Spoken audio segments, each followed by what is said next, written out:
silently to yourself.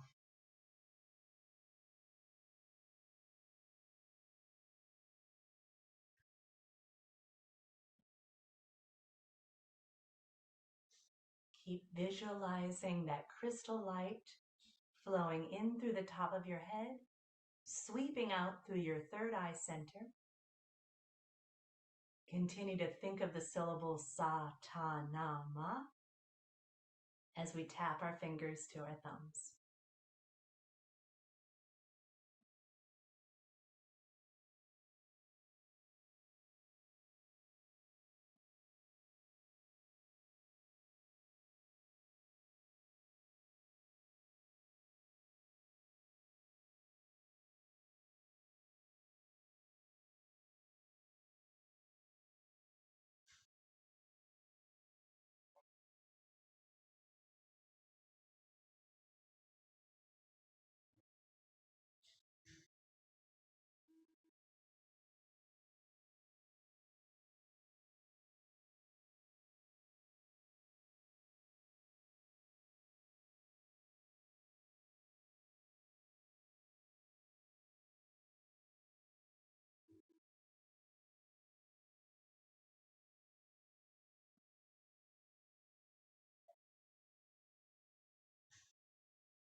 If your mind starts to wander, that's okay.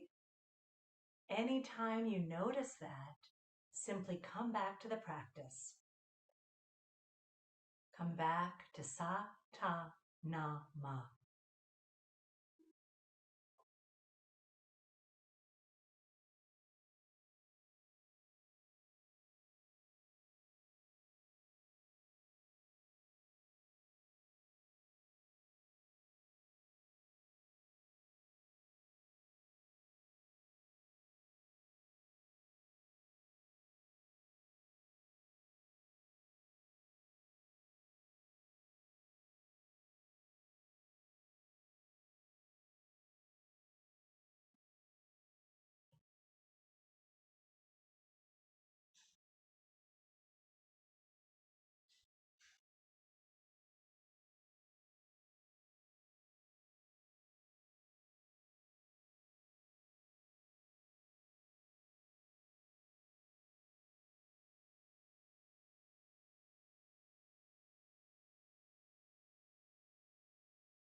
Back to the whisper. Sa, ta, na, ma. Sa, ta, na, ma. Sa, ta, na, ma. Sa, ta, na, ma. Sa, ta, na, ma. Sa, ta, na, ma. Sa, ta, na, ma. Sa, ta, na, ma. Sa, ta, na, ma.